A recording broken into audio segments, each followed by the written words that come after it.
What's up, guys? Ryan Von Adler back here with another video for you. Today we're going to be doing something a little bit different. I wanted to go ahead and actually step from behind the camera and show you guys a little bit of behind the scenes, kind of show you the space that I make all the music, all the videos that I do, and show you kind of what goes into everything. Partly because I live in Chicago, so it's a pretty small space, this whole room. It's only about 100 square feet, and I know a lot of us don't have a ton of space. Maybe it's in the corner, you're sharing a bedroom, or your bedroom is where you make your music or your videos. So I was hoping, one, just to kind of demystify and show everything that I have, but also maybe give some inspiration if you guys don't have a ton of space on how you can utilize that to the best of your abilities. But before we jump into that, we have gotten a bunch of new people joining the channel in the last couple of weeks, so I want to give a shout out to them. Thank you for coming and welcome. So let's go ahead and jump into it, and I'll show you this tiny studio and everything that we were able to fit in here. So walking into the studio, we're right off the kitchen. Here is a 360 view of everything. Like I said, this is only about 100 square feet. It's about a 10 by 10 room. There's not even a closet. The joys of living in the city.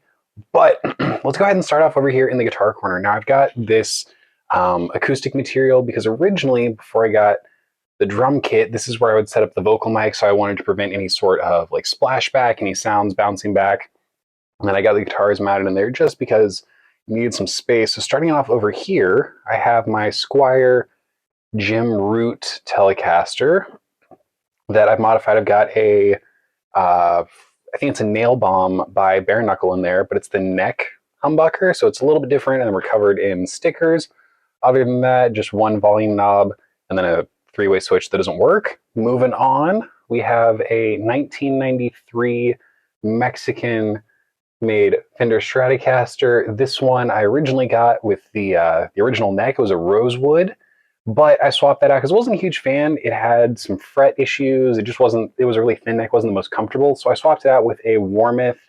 And this one, I don't know if you can tell on there, but it's a fat boy. So this is all maple, roasted maple, natural. You can tell I've got all my finger gunking on there. Honestly, I think maple boards look a lot better when they're worn in, covered in stickers, a little bit of everything. Moving on, I have a Epiphone Thunderbird. I believe it's the Thunderbird 4, like 2008, 2010. Everything on this one is stock, but I did a custom color because I just wanted to do something a little bit different. The Tobacco Burst was never my favorite just because they all look like that. Moving on, we have the Epiphone Gothic Flying V. This guy, absolutely love. It's got a just the stock humbucker right here, and then moving down, it's a Seymour Duncan Custom 5, and I've got like a glittery silver burst finish.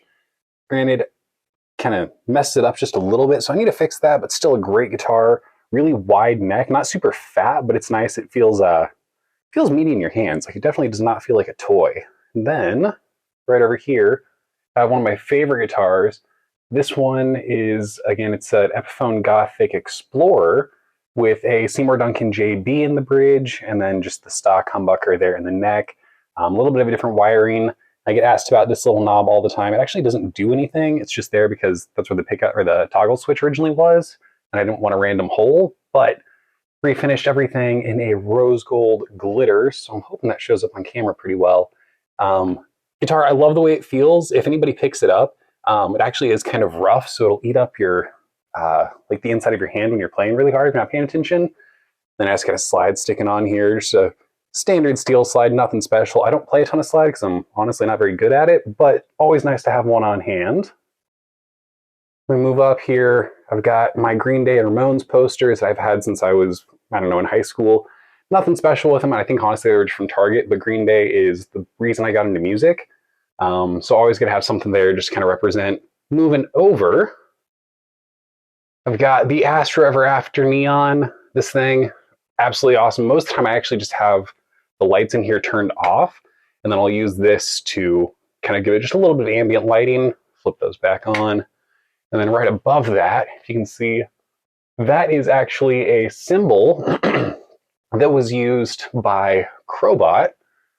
Jumping ahead really quick. That was used by Crowbot on their Mother Brain record. I went to go see them out in Iowa. Actually drove 3 hours to go see them and was able to pick that up. It actually ended up cracking, or rather, this is why they were selling it, but it cracked there on the side. It's signed by all four guys. Always kind of cool to have something from your favorite record. Moving on, got a couple posters from shows that I've been to. Huge fan of trying to pick up anything that's really specific to the show. I like a lot of these. Unfortunately, the Alkaline Trio one is just kind of a standard tour poster. Mastodon, specific to the show. With that one, kind of funny story for this. Actually, it says Aragon Ballroom right here, but the show was moved to the Riviera here in Chicago because it's a little bit smaller. So I thought it's kind of fun to have something that's, you know, something a little bit different. But then over here in the corner, I don't know if you can tell that it's really worn off, but it's a Brent Hines pick that I actually was given uh, by my best friend Nikki, who he caught it at the show, or I think maybe he found it on the floor, but he already had a couple, so he let me have that one. Moving on, Alkaline Trio right here, and then Crowbot. Now, the cool thing about this Crowbot poster is it actually reacts to blacklight. But unfortunately, I don't have a blacklight in here, so I'm not able to do that. But if you take it out of the frame, it's actually all fuzzy. You can kind of feel some texture on there. And thankfully, I was able to kind of strike up a conversation with Chris Bishop, the guitarist, who's also a tattoo artist. So he's the one who designed this whole thing. But I don't know if you're able to see down there. I was able to get 100 out of 100. I just wanted something, a number specific. I wasn't able to get the first one, so I figured I might as well get the last one. And then over here, I have my Not in This Lifetime tour middle finger from Guns N' Roses. Second favorite band. I mean, they're tied with Green Day. So I went to go see them actually twice in 2 days. I saw them in Kansas City and then drove up to Chicago to see them the next day. Absolutely amazing. Moving on, have my cassette for Appetite for Destruction, because you always got to have that.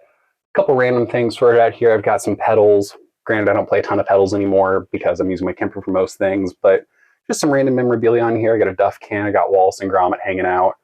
And then moving on over, this is actually a really cool gift, again from Nikki.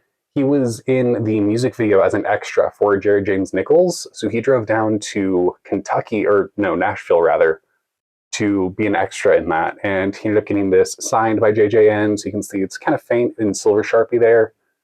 Have my Guns N' Roses bobbleheads. Got Mr. Bean's Teddy riding Triceratops. And then I also have one of my prized possessions. This is a print that is signed by all 5 members of Guns N' Roses, the original members. Now it's hard to tell. Axl is actually down here in black, so you can kind of faintly see, I think, some of the Sharpie work. But all 5 original members down there. And then moving down here, I got some drumsticks. Vic Firth, just normal ones, but I also have, of course, it's another Vic Firth. This is a Sean Kinney drumstick from Alice in Chains. Now, what's cool about this is I actually got this at the Guns N' Roses show when they were opening for him back in 2016. I had fought my way to get to the front row of that one, and definitely worth it. Like, I dehydrated myself so I didn't have to go to the bathroom so that I didn't lose my spot. But that is the first time I've ever actually caught a drumstick. Actually, the only time I've ever caught a drumstick at a show. My height, I'm 6'6", actually came in really handy. I was able to reach over and grab it, so I feel like a little bit of a dick. But I got a drumstick out of it, and I actually got a couple picks from Mike Inez, the bassist, as well. And then moving on, we also have, it's this one. This is a Trey Cool drumstick. You can tell it's actually been played on stage, kind of chewed up there. But this one, unfortunately, I didn't catch it, but when I went to go see Green Day when they played the Aragon, they were handing them out while we were waiting, trying to get autographs after the show. So I got that from his drumstick, or from his drum tech. So really happy to have that. Again, one of my favorite bands, so it's nice to have a little bit of a memento for them. And then just a couple other, I got some Legos because you always need that. A little bit of a reminder here. Ignore the ashtray. Moving on. Actually got a few more guitars tucked in back here for you. So on the far end, this is a Les Paul Jr. copy that I made when I made it when I was 16. I was in high school in my wood shop. I actually had a little bit of time towards the end of the school year, just after I finished all my projects. So I got an Epiphone neck just from a Les Paul special, bolted, or didn't bolt it on, it's actually set in there, if you can tell. So set in there to a body that I completely made myself from hand. Then it's got a Seymour Duncan JB in the bridge. I love Billy Joe Armstrong. Moving on, we got a Tokai Love Rock special. So this one, basically just a Les Paul special. Got a Seymour Duncan Antiquity there in the bridge and covered in stickers. Moving on, we have the BC Rich Mockingbird. This one is a New Jersey series. So I believe it's like a late 90s, early 2000s. Really, really great guitar. It's a thinner neck than I usually play, but man, this thing sounds great just for riffing around. And then we have the Epiphone Slash Firebird here. All stock. This is the only guitar I have that is fully stock. Nothing has been touched on it. And jumping around, I actually have a parts caster that has a DiMarzio Super Distortion in it. But unfortunately, I don't know if you can tell on here, the bridge, the pin broke. The wood actually tore away right here behind the pickup. So I need to take that out and do a little bit of work just to get that glued back in. And then we have a Rode NT1A, which is what I use for most vocals that I use for myself, for the band. And then also something really cool here. Again, another gift from Mickey, not the sticker, but I was in Chicago when the Cubs won the World Series for the first time in over 100 years. And he and I, the day after, we were trying to find a newspaper for it just to commemorate, but unfortunately, everything had sold out. So we have this one that he found at a flea market a couple weeks ago and actually got it for me just to have something to commemorate the edition, or commemorate the victory. So very grateful to him for that. Some really cool guitars. Over here, we have a TV that I just use as a second monitor. Sometimes I'll hook the PlayStation up to it just to have another place to play video games. And then hiding out behind here, we have even more guitar cases. Moving on to the brains of the operation, I have my desk, obviously not a studio desk, but I was able to get this little riser to put my iMac on, stuff both of my interfaces down here. So I've got the Universal Arrow, and then this is a PreSonus USB audio box. And the only reason I still have this, other than it was the first preamp or the first audio interface I ever got, is because I use a Mac Mini for a lot of like my Powerhouse stuff, and unfortunately this one doesn't have USB-C, so I can't use the audio box. So if I'm using speakers or anything like that, I have to actually hook up to this just to be able to get sound out of that. Lava lamp, because you need one of those, and then I still have a what is it? The Blue Yeti microphone, just to, if I need to do any voiceover work or anything like that, USB, make it easy. Listening back on these JBLs, I believe they're the 5-inch, maybe the 3-inch, but absolutely great monitors. Nothing super special there. I mean, they're just kind of like a mid-range, kind of gets the job done. Moving over, got the Mac Mini, like I said, tucked in down there, all of my camera batteries charging, and then I have a pad here so that I can do any sort of like doodling or anything like that, because I do all of the graphics and the visual work for my band. And then moving down here, have my Kemper Profiler, my Mission Express expression pedal.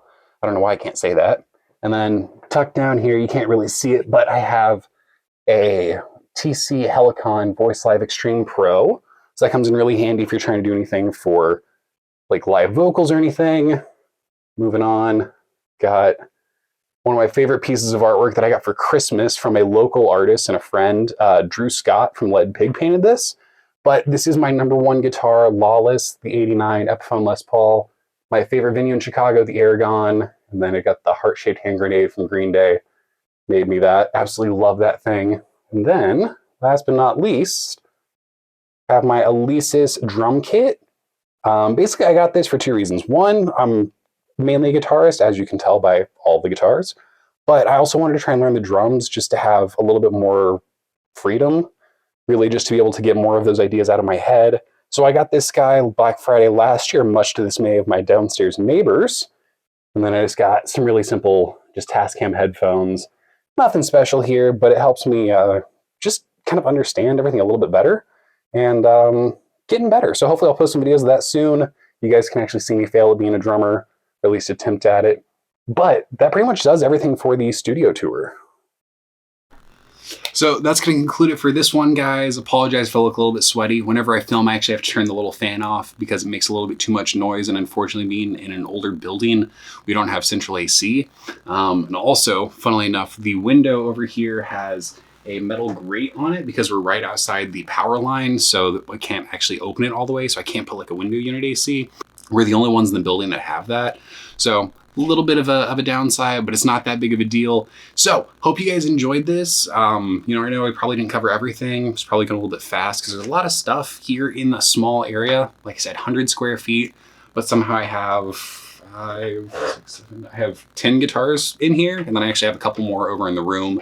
One thing that I did forget to mention is over here in the case, I have a Takamine It's an old acoustic from 1978. I actually did a video on that one recently, so I'll have that one linked down in the description if you guys are curious to see my review, kind of a couple details on it. I thought it was kind of a fun guitar because I don't see a ton of those guys lying around. But I hope you guys enjoyed kind of seeing how the sausage is made, how I was able to fit so much in a small space. One, if you guys have any suggestions, let me know down in the comment section while I was looking out for whether it's new gear or ways to kind of optimize things and maybe rearrange. But if you have any questions, leave those down in the comment section. I'd be more than happy to answer those. And I'll see you guys in the next one. Take care.